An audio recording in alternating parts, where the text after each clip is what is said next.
Sabe aquela conversa que muda o dia, ou aquele discurso que deixa todo mundo arrepiado? Pois é, a palavra falada é muito mais do que só falar. É uma das ferramentas mais antigas e poderosas que a gente tem. É uma arte que construiu impérios, inspirou revoluções e que hoje em dia está definindo como a gente se conecta nesse mundo digital. Mas então, qual é o segredo? O que faz uma simples fala virar uma obra de arte? A resposta, olha, não é tão simples assim, mas é fascinante.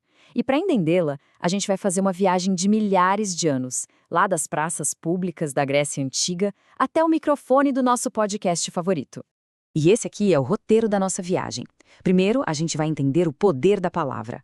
Depois, vamos voltar no tempo para aprender com os mestres da persuasão. A gente vai ver como a fala foi crucial para a sobrevivência, aprender a montar discursos que funcionam e, no final, ligar tudo isso com a era digital. Vamos lá! Quando a gente ouve alguém que fala muito bem, parece que é fácil, né? Natural. Mas a verdade é que por trás de todo discurso poderoso existe uma estrutura, quase uma arquitetura invisível. É uma técnica que foi sendo refinada por séculos com um objetivo bem claro: não só informar, mas também emocionar e, o mais importante, convencer. E para entender onde tudo isso começou, nossa primeira parada é na Grécia Antiga. Imagina só as praças de Atenas, no berço da democracia. Naquela época, saber argumentar, convencer os outros cidadãos não era um luxo. Era a base de tudo, da cidadania e do poder político.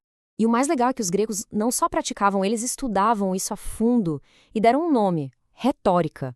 E aqui vem a grande sacada deles. Não era sobre ter o dom da palavra. Era sobre transformar a comunicação em um método, quase uma ciência, que qualquer pessoa poderia aprender para se tornar mais persuasiva.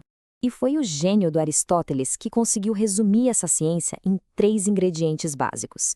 Pensa neles como os pilares de qualquer discurso. Primeiro, o ethos. A pessoa que está falando é confiável? Depois, o pathos. A mensagem mexe com as emoções de quem está ouvindo? E por fim, o logos. O argumento é lógico? Faz sentido? A mágica, segundo ele, acontece quando esses 3 pilares estão em perfeita harmonia. Isso não era só papo, não. Existia um verdadeiro passo a passo, um método completo.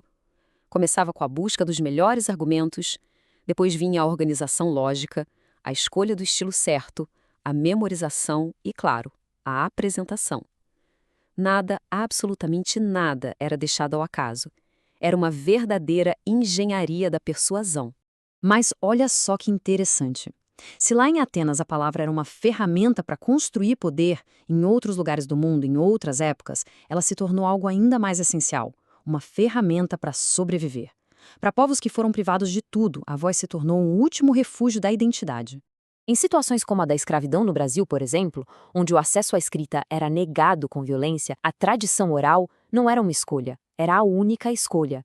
Era o único jeito de manter vivas a filosofia, a história, a identidade de um povo. O som de um tambor, nesse contexto, não era só música. Era uma biblioteca inteira. Era um arquivo vivo.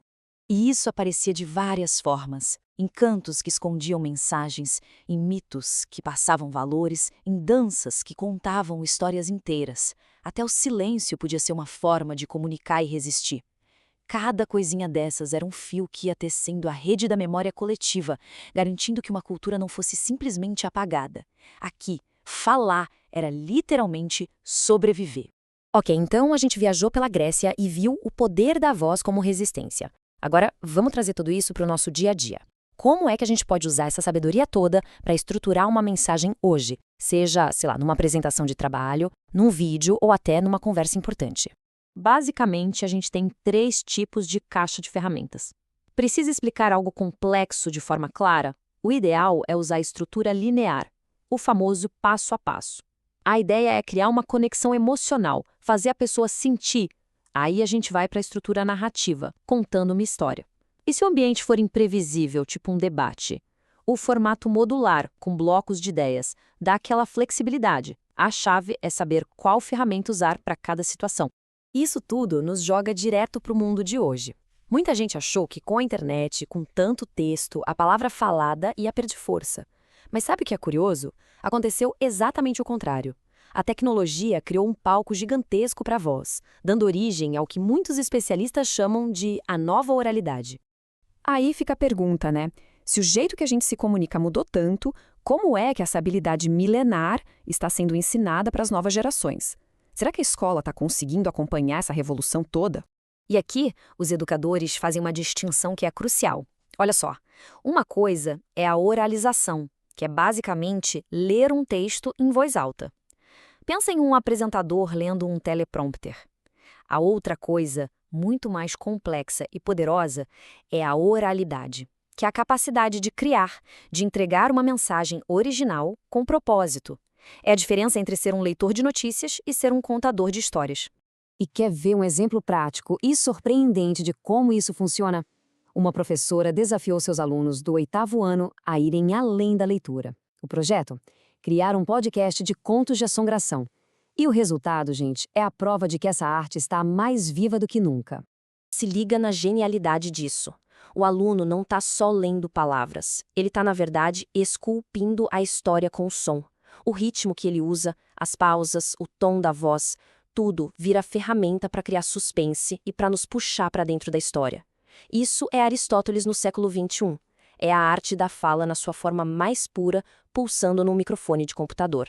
No fim das contas, seja na praça pública da Grécia ou no podcast de um estudante, a lição é a mesma. A voz humana, quando usada com técnica, com intenção, é uma das forças mais transformadoras que existem. E a pergunta que continua ecoando através do tempo é: o que a gente vai construir com essa ferramenta?